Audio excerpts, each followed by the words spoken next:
The following is a hockey podcast out of Vancouver and Surrey, British Columbia. It'll only consist of a lot of puck talk and even more BS, or in actual words, banter and satire. Enjoy, and as always, go Canucks go. Trevor, you and I should get into a fist fight to prove who's tougher. And the winner of that fist fight should try out for the Vancouver Canucks so we could defend Quinn Hughes, because that guy's pretty injury prone. What? Okay, you know what? Let's start the episode.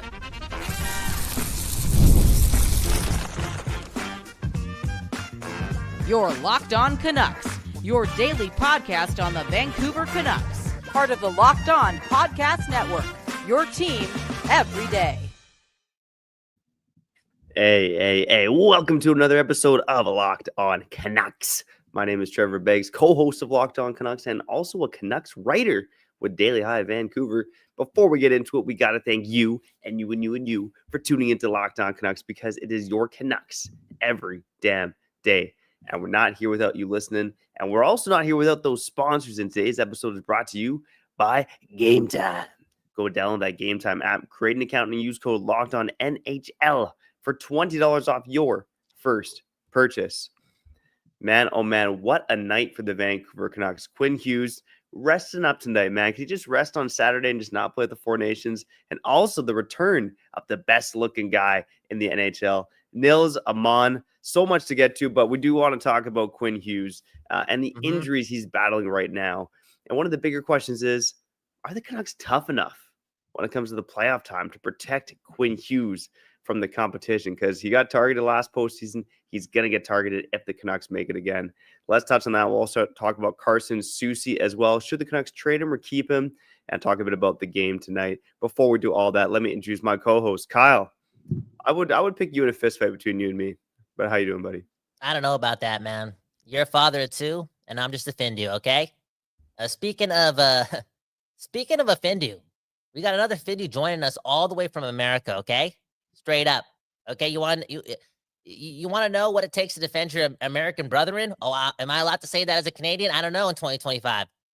But Mother Knucker's here to talk to us about the thing I want to talk about, okay? Quinn Hughes, in my opinion, has been hurt multiple times in a 9-month stretch, a 10-month stretch. I'm not trying to be negative. I'm just saying. He plays a lot. He has the puck a lot. He obviously has a target on him. He still has a lot of growing to do. Wants to get stronger, wants to get bigger. Still a young man. All in all, though, I feel as if this guy needs a little bit of protection, because he's the MVP. He's that dog. And until Marcus Pettersson wakes up, we really need Quinn Hughes playing game in and game out. And right now, again, he's not playing. He's missing game number 3. He's already playing with the banged up hand. Who knows what this injury is? Well, we need to get tougher. And Mother Knucker is joining us. He's at work. I think he's hiding from his bosses. Can you hear us, Mother Knucker? Maybe he's still getting ready, okay? Just message me in the Discord when you're ready. Beggsy, do the Canucks need to get tougher to protect Quinn Hughes? Because I'm thinking about trading Carson Soucy and freeing up that cap space and bringing back Luke Shen. Yeah, I'm not in love with that idea. Look, I think it's a fair question based on the fact that Quinn Hughes got pushed around in the playoffs last year, right? And I think the Canucks tried to mitigate that this offseason, but you really do got to be careful when it comes to acquiring guys just to make your team tougher, or acquiring guys to protect other guys on the team. And I think the Canucks kind of fell flat on their face this year when it came to that. I mean, look, we've seen Derek Forbort drop the gloves a couple of times and pretty much lose in the couple of fights he's been in. Not the most physical guy in the world. Noah Juulsen is physical, but he often takes himself out of the game when he's physical. Vincent Desharnais was maybe the fakest tough guy in Canucks history. You got to be pretty careful when you are acquiring guys just for the sake of, beefing up your team to be tougher, because that was obviously the modus operandi this offseason, right? You got Quinn Hughes, you got Phil Pronik. Let's have a bunch of big, tall trees back there and protect the stars. And, that failed. I mean, one thing that they did hit on, though, a couple things, but the main one was signing Kiefer Sherwood, right? Mm-hmm. Kiefer Sherwood was a thorn in the Canucks side in that first round series last season. And again, when we talk about team toughness, are we talking about dropping the gloves? I mean, potentially, but I think it's more so about standing up for your teammates if they've been targeted and crushing the opposition with hits. And I think Kiefer Sherwood does both those things for the Vancouver Canucks. So, I don't know if it should be the primary focus for the Vancouver Canucks to make them a tougher hockey team. I think the primary focus should be aside from getting Marcus Pettersson out of his funk, is probably finding guys who create and generate more scoring chances. Damn, Which, in fairness, Hedel and O'Connor have brought the speed, and Hedel has brought the scoring touch so far. You're one of those Canadians, eh? Don Cherry. Okay, you know what? Let's not bring him up. Okay. Again, removing JT Miller from this club, and again, we saw him fight a couple times post him wanting to go to the Rangers. Like, he still brought that element, and I know fighting's not everything, but I'm just scared. I'm just scared. To be honest, I'm just scared that Quinn Hughes, like I said, is going to continue to get hurt. And I know we have that same sentiment with Philip Hedel, and by no means am I calling Quinn Hughes soft. He's not soft. This guy's hard. He's rock hard. He wants to play every game. He's the captain. He's the leader. He's got a little bit of Trevor Linden in him. Like, he'll play no matter what. But again, the fact of the matter is this dude is what? Playing 27 minutes a game, 26 minutes a game, and he's a little bit smaller than a lot of people. It is what it is. And we saw it in one playoff series, or one playoff appearance, a real playoff appearance, round one against Nashville, and Kiefer Sherwood, quote unquote, took him out. Hughes wasn't the same at Nashville series, and everyone got to admit that. Okay? It's the truth. He was good defensively. But he got hurt. And if I'm adding up that injury, then bringing up this hand injury, and now this other injury he faced against Dallas, that's like 3 different injuries in the last 9 or 10 months. And I know they're all hockey plays and whatnot, but I just feel as if it should be a priority moving forward ASAP to protect Quinn Hughes. Now we got Mother Knucker again, the American. This dude, he probably has the soft spot to want to defend one of his American brothers, Quinn Hughes. But again, Mother Knucker, do you think the Canucks need to get tougher? Oh, hell yeah, man. First, I want to apologize. I was like hella stoked because I was getting ready to come to you guys live from my cubicle, which is otherwise known as Canucks Central. But unfortunately, my damn computer the camera wasn't wanting to work. So it's probably all for the better because one of the engineers that works next to me is actually working, and I don't think he wants to hear me BSing about hockey. Yeah, dude. So you know what? I was actually I've been kind of championing the whole Brock for Matthew Olivier from the Blue Jackets. The reason that I say that is because he profiles to me a lot like Steve Downey back in the day, who I loved. He was a hard, middle six, sometimes third pairing winger that averaged about 200 penalty minutes a year, which means that he stuck up for his teammates a lot. And if you notice, he was always on successful teams as well. The Lightning, the Avalanche, even the Flyers when they were still doing well. So he was there to kind of look out for the other guys. But he also, his top year, his second year in the league, he had 22 goals, dude. He had like 22 goals, 21 assists. He averaged about 30 points and 200 PEMs a season. But he was a guy that can not only play the PK if he would drop the gloves and protect guys as needed, but at the same time, he was able to actually score if he needed him to. He would, and this year, Olivier has 10 goals and 8 assists. That's not slouch numbers for a guy that can chuck knucks and protect guys and still add a little bit of value and bite. But the reason I was saying for best is because obviously, so they're both going to be free agents at the end of this season. Olivier comes in at a $1.1 million cap hit. I would say we would probably, if we traded for him, probably give him like a 3 times $2 million cap hit based on what his performance is right now. And then Marchenko is out 6 to 8 weeks with a broken jaw for Columbus, and he is a right winger and a scoring right winger. So they could see value in him. So if we were able to hypothetically flip Besser for Olivier and like a second or third round pick, you take the money and run, bro, because you're getting something that you can build on for the future. You're getting some truculence that you need to protect Huggy and other players. And you're also getting cost control over somebody that's $2 million, and Bess is probably going to be getting 6.5 to 7. So I feel like that's a can't miss deal right there, bro. Yeah, I like the contrarian take, Mother Knucker, and I got to say you're definitely a tougher dude than me. I'm feeling like a softie right now because kind of what I said off the hop when you were getting set up there is I'm not sure if team toughness is the number one thing the Canucks should be targeting right now. And when I think about acquiring Matthew Olivier for Brock Besser, I start to shudder a bit because this team right now struggles to score. They struggle to create. And yeah, I get that Brock Besser is going to be a UFA. I see a potential fit in Columbus, and I think Columbus has been rumored to be interested in Brock Besser. So there's a little bit of smoke to what you're saying there. But Matthew Olivier with his 10 goals, 8 assists this season, those are all career highs for him at 27 years old. Like you said, talk about paying the guy $2 million a season. Like he is a fourth liner, right? And he's tough as nails. I believe he actually leads the NHL in fighting majors this season. You might know from Mother Knucker, but he fought a Canuck a couple seasons ago and absolutely decked him. I can't remember who it was, but the dude is tough as nails. But maybe elaborate more on what you think the trade looks like. Because obviously trading, in my mind, a first-line player in Brock Besser for a fourth-liner in Olivier, like what kind of extra assets do you think the Canucks could get in a deal like that? Well, I mean, they definitely have some defensive prospects, Matejchuk and whatnot, but I don't know if they'd be willing to give those up. The reason that I'm talking about cap is because, or not cap, but a pick, is because to me, that's something that, much like Trader Jim loves to do, we can flip it in another deal moving forward. And you're also not only looking at the player and what you get, but you're also looking at, in the same way that we did with Millsy, the cap that you get in return that you can use to add in another area of need. So like you're saying, Begsy, if we were to give Olivier, let's even say we give him a 1.5, right? Just a slight 0.4 on his 1.1. So we give him that, but we were going to pay Best, let's say 6.5. Let's go on a low number. That's a $5 million difference that we can now put into another area of need, as far as I'm concerned. And when you look at guys like Suter and Bluger that are going to be free agents, let's be honest, the more we're continuing to build this team, those guys are going to continue to kind of start to, dwindle down a little bit. So in a way, they become kind of redundant. And I mean, I love Suter, don't get me wrong, and I love Bluger. So, but yeah, man, I see exactly where you're coming from as far as other areas of need.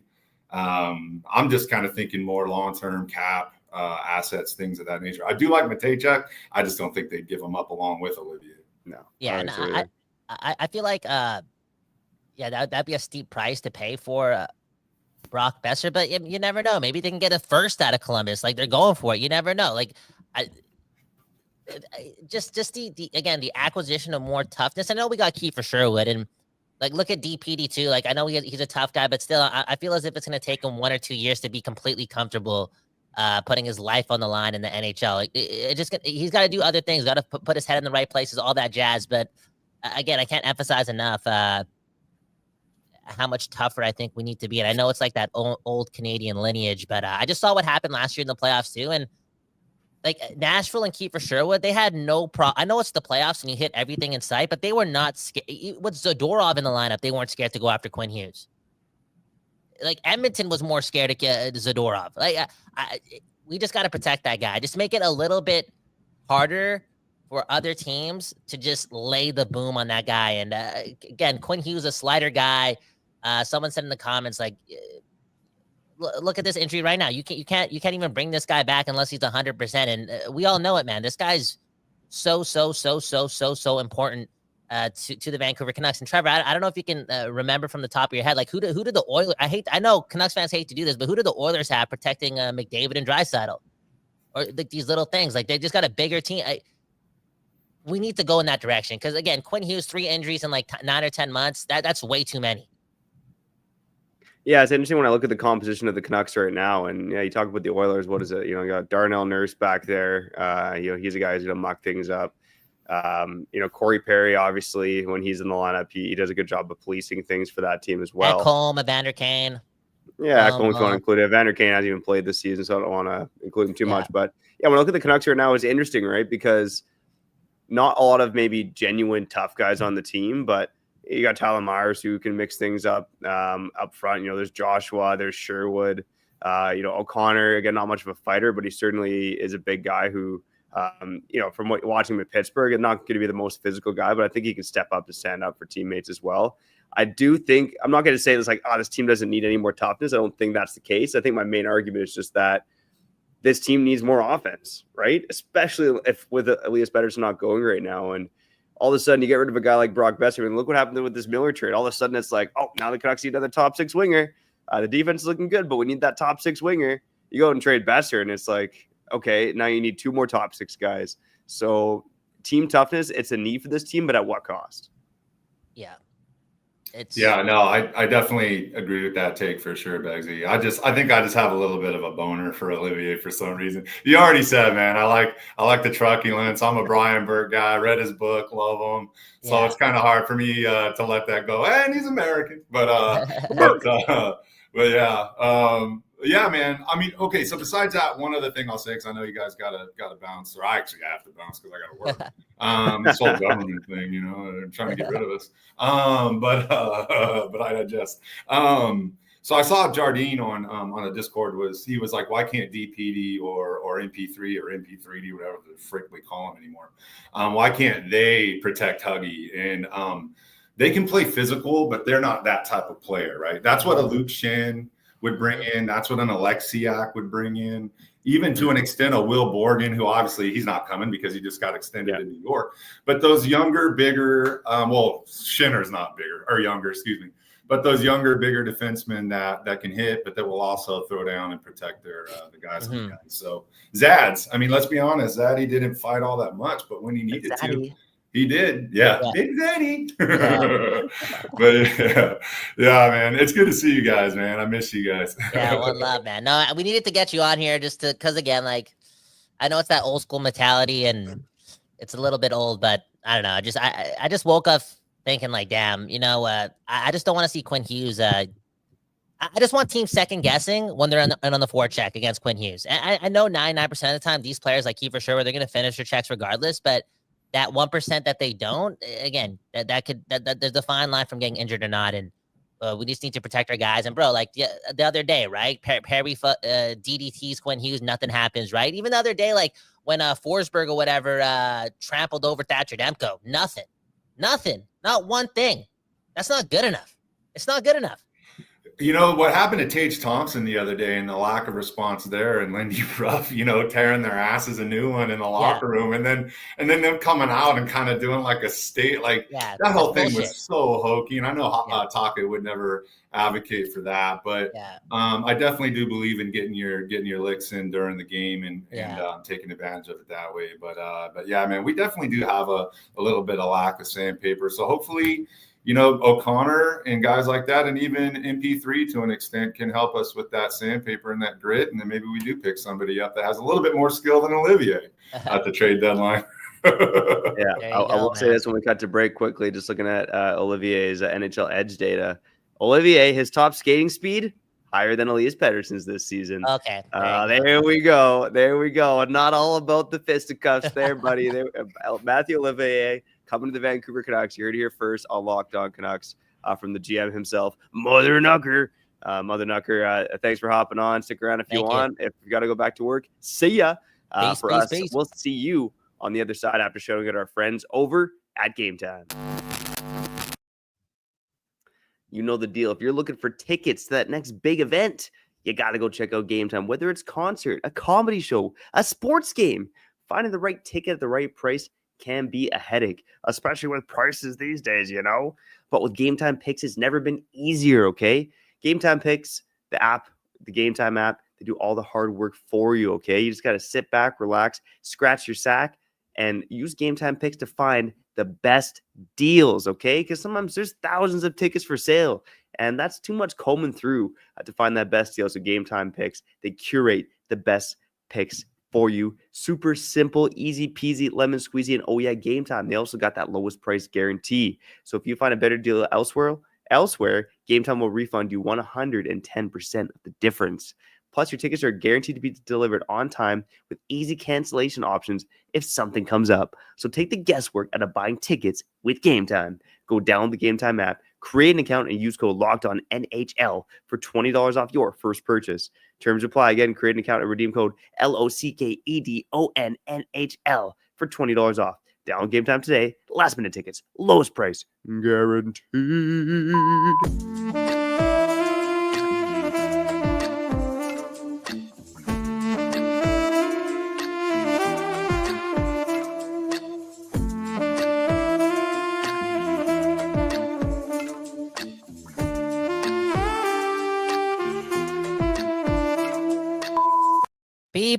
People, we back doing this, and that's talking about your Vancouver Canucks. Kyle Bound, Trevor Beck, second best dad in the world.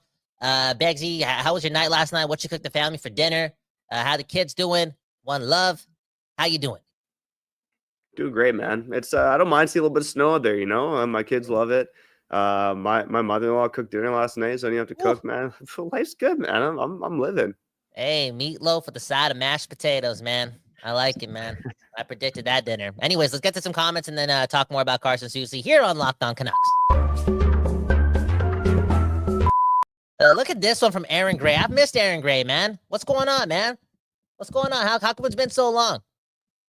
And Aaron Gray, if you guys don't know this, one of the best ball hockey general managers of all time, currently in negotiations with the star player. That's what I'm hearing. Okay, I'm not going to reveal my sources, but he's also saying that he wants the Canucks to acquire Josh Norris. I don't know. I don't agree with that. We'll talk more about that next week with the Locked On Senators boys. But how about this, Michael McCarron?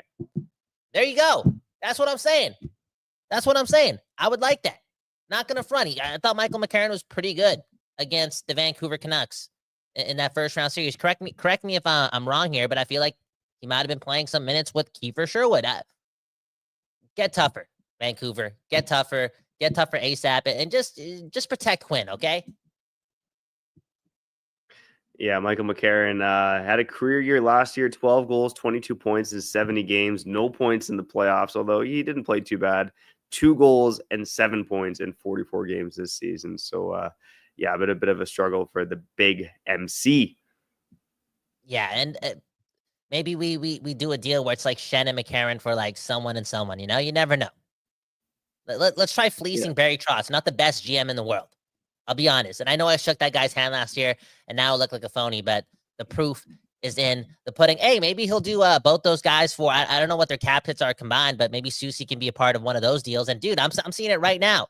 Daily Hive, your homie Noah, writing an article based on what Frank Saravelli told the hockey world. And he said that after JT Miller got traded and we acquired Marcus Pettersson, that the Canucks put out a memo to the NHL saying, yo, to the rest of you 31 teams, Carson Soucy is available. Are you serious? That's actually happening right now? Like Carson Soucy, ironically, based on what we're talking about today, one of the few guys who would defend a teammate. He defended a DPD during our last game against Colorado. I'm not fully in love with this idea, Trevor. I'm not fully in love with it either.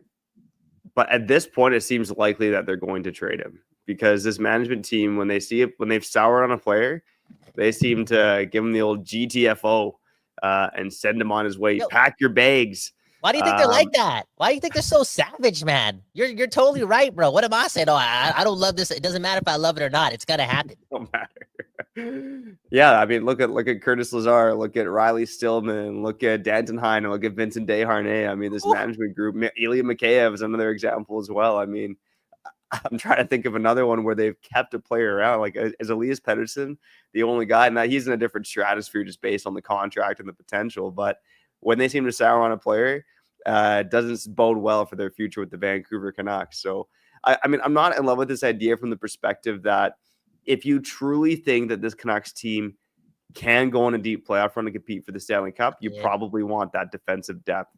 If you don't believe it, though, does it make sense to shed this guy? Shed the contract, get the cap space, and do something else to bolster your team in your forward group or elsewhere. That money. I still think it's a risky move right now, though, right? I mean, it's so risky, DPD is 4 games in his NHL career. Like, I know he's looked great, and we talked about it yesterday. This guy could be the next Alex Edler, or maybe a tougher, less offensive version of Alex Edler. But you are taking a gamble here, and I think Soucy is a much better player than what he's shown this season. Dude, it's so early. And Carson Soucy, yeah, he's been pretty bad this year. I mean, he's been our worst defenseman this year. But last year, he was our number 3 defenseman, and that's with Ian Cole and Nikita Zadorov. Okay, Ed Tyler Myers. He was. I'll go 4. Okay, number 4, 4. Who was better? I think it was Zadorov, Pronik, and Hughes. But yeah, Zadorov was a healthy scratch in the regular season, brother. Like, Carson Soucy was holding it down when he was in the lineup. He got injured a lot, and we played our best hockey when he was in the lineup. Like, he was doing his thing, and in one season of being bad, I mean, we still got 29 games left or whatever the math is. We're going to give up on him, and his cap hit isn't completely horrible.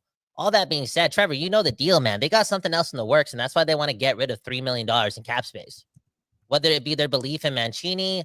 I don't know, like maybe they do really believe in DPD. I don't know what it is, but I feel like they just want to, like they've already done their calculations and they need one thing to fall for another thing to happen. And that one thing to fall is, removing $3 million off the books. Okay, so theoretically, let's say, again, I think you get a 4th-round pick for Soucy right now, maybe a 3, depending on the team, if you just want a draft pick and you want to get off the contract. But if there is a bigger move, Kyle, put on your conspiracy theory hat, man. Come on, do it. Do it right now.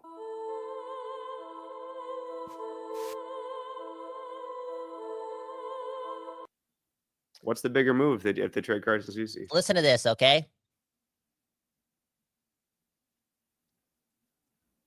The Canucks, two things.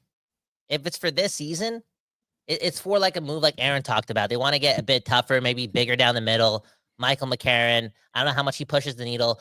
Maybe they want to bring in a guy like Ryan O'Reilly too, like just another, like just completely shift the culture in that room with establishing more new faces to be the leaders, right? Maybe there's some doubt that a guy like Elias Pettersson can like be a dressing room guy right away. He's going through too many things mentally. He's struggling. The whole JT Miller thing, like again, that it's so clear to me that team is desperately in need of some leaders. So maybe they want to bring some more vets in. Maybe they're listening to Brad Richardson. Look what they did to Marcus Pettersson, and look at what they look at the press release, right? They said something amongst the lines of like, in 2 games he's already showed so much poise and calmness, and I'm paraphrasing, but they signed this guy based on that press release, not just for his play, like, but primarily and mainly for his leadership abilities. Like they're so desperate for that. So maybe they want to do something like that where they get rid of some cap space and bring some guys in ASAP that could help that room. But again, all in all, that seems a little short-sighted.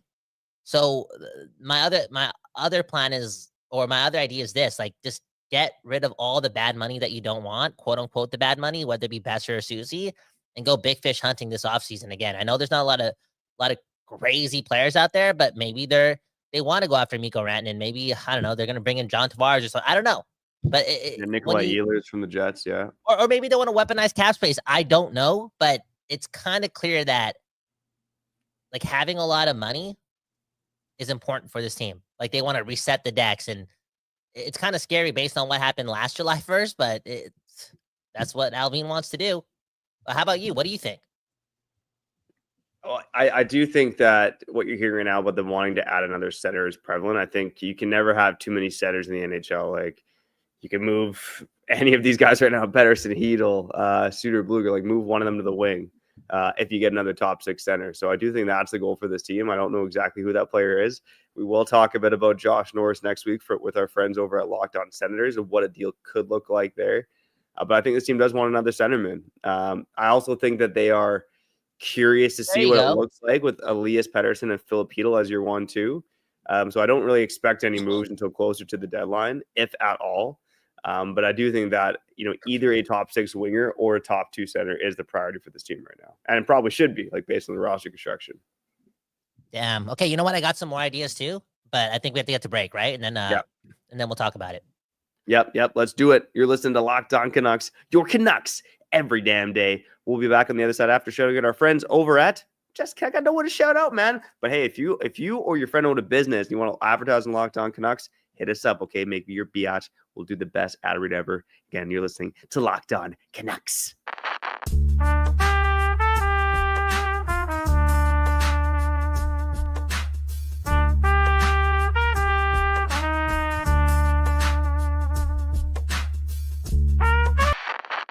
People, we back doing this, talking about your Vancouver Canucks, Kyle Bell and Trevor Beggs. Hey, do us all a favor. All 50 of you guys watching this right now on YouTube Live, hit the like button, okay? And if you're watching this in post, hit the like button.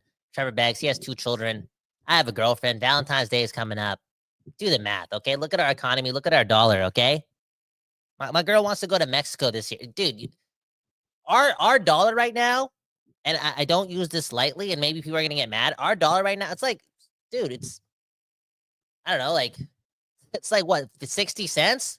What is that? I don't want to go to the States. I don't want to go to Mexico. I'm telling her right now, we ain't going to Mexico. We going to Whistler, baby. Okay? We go to Whistler for 7 days. You want to go somewhere else? Hey, maybe we'll do some Michael Bublé shrooms and make it look like Mexico, okay? Anyways, you're locked on Canucks. Me and Trevor talking about money, talking about Carson Soucy, talking about getting tougher. And we got a game tonight against San Jose. Do the Calgary Flames play tonight as well? I'm assuming they do. The Colorado Avalanche. They host the Colorado Avalanche. Okay, go Avs, go Cale Makar, go. Back in Alberta, where it kind of all started, rip them apart. And without Quinn Hughes tonight, the Canucks should beat the San Jose Sharks. And come on, we got Elias Pettersson, not Elias Pettersson, not Marcus Pettersson, Elias Pettersson. And Trevor Beggs, man, you want to say those stats out again? Elias Pettersson, Mr. 11.6, he loves playing teams that suck. Okay, so you know he's scoring against the San Jose Sharks. Yeah, that was one of the things I dug into earlier this week. Elias Pettersson has 11 goals this season. 9 of them have come against teams who are outside the playoffs. The only playoff teams he's scored against are the Calgary Flames and the Edmonton Oilers. But he does have 1 goal against San Jose for the season for sure. You might even have 2, but San Jose was one of the 9 teams. There's 2, right? Yeah, it's one of that game. So two of Pettersson's 11 goals this season, or what? 1/5, 1/6 of his goal production has come against the Sharks. And holy shit, Matthew Olivier has 10 goals and Elias Pettersson has 11. Oh, even you want to look at the Sharks roster right now? Like, let me tell you, guys on the Sharks who have more points and more goals than Elias Pettersson. Is that too dark for you, buddy? I don't know, man. You're the darkest guy on the program. I don't know if you want to do this. They might send some death threats to your house. Okay, like if you do this, some people. Really all right, let's do it quick. Luke Cunnin tied with the Pettersson with 11 goals. Fabian Zetterlund, Tyler Toffoli, Macklin Celebrity, and Mikhail Granlund all have more goals than Elias Pettersson.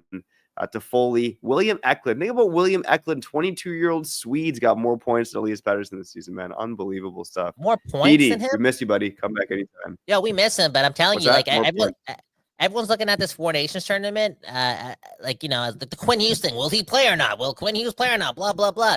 Yo, will Elias Pettersson play? Not because he's not going to go, but is this guy going to get benched? Is he going to get scratched? Like, is Sweden going to get this guy and be like, yo, what? We already have, like, I wonder, like, can Sweden be successful? They're playing Elias Lindholm and what's the other Lindholm? I already forgot about his. What's the other Lindholm? The one that used to play for us. No, the one that used to play for us. I forgot his name. That's Lindholm. Elias. Yeah, Elias Lindholm. Elias and Elias. So we had a unreal, man.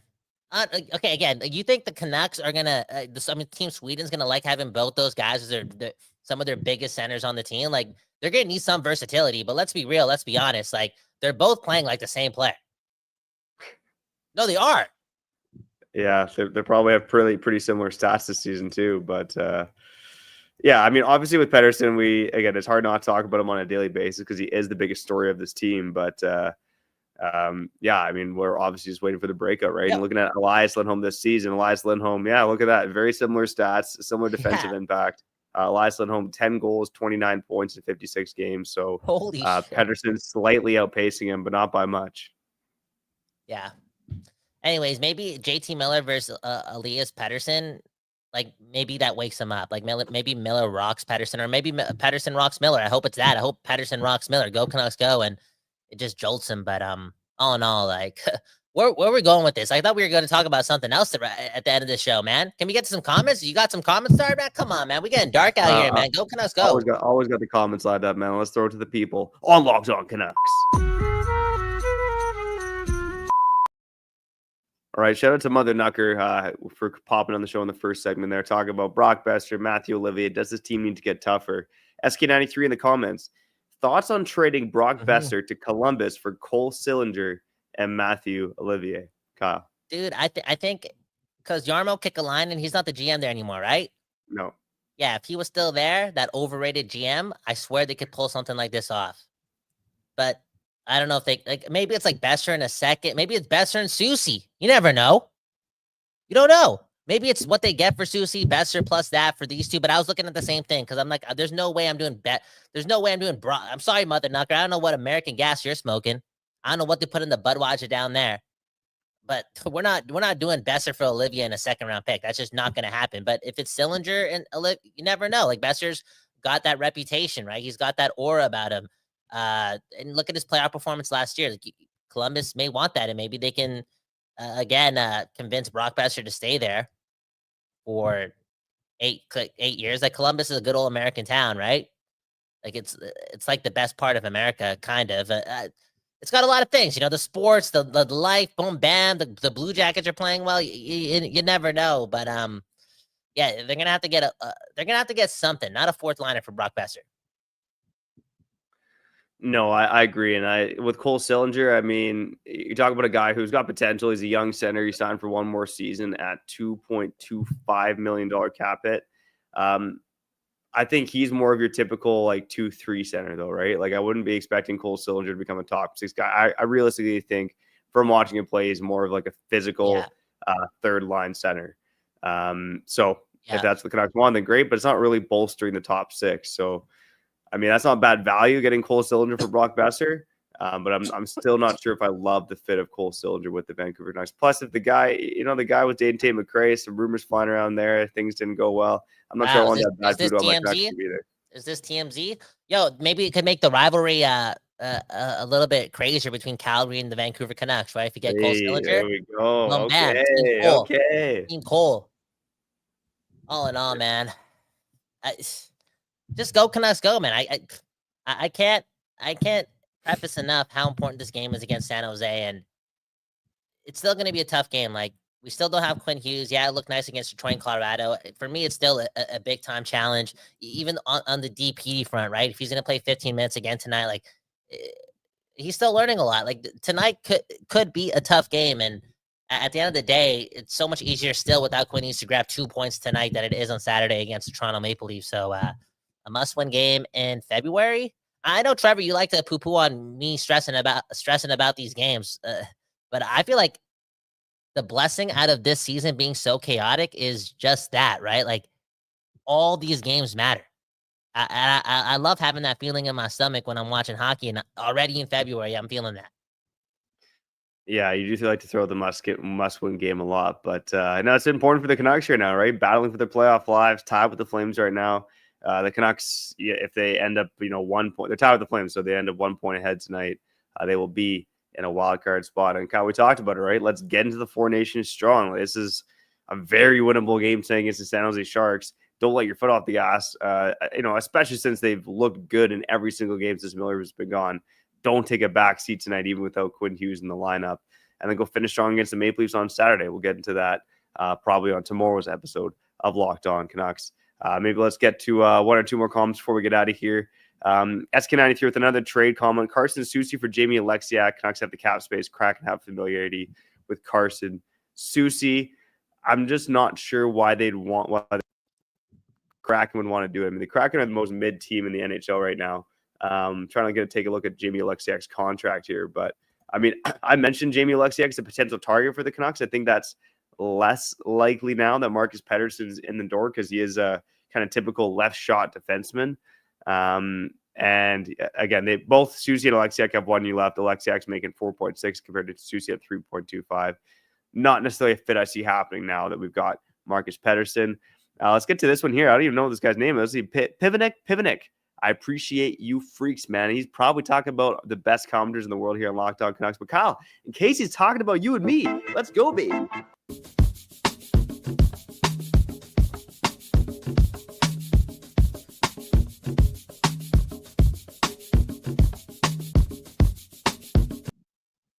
Okay. Canucks are a freaky team, man. Unbelievable stuff. Let's go get the win against the Sharks tonight.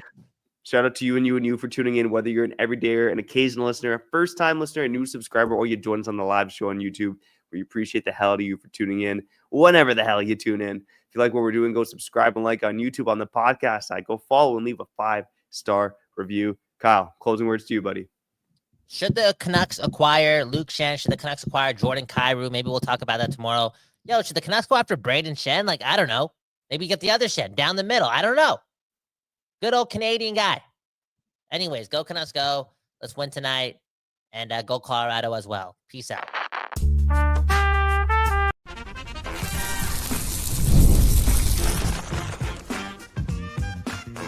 You're Locked On Canucks, your daily podcast on the Vancouver Canucks. Part of the Locked On Podcast Network, your team every day.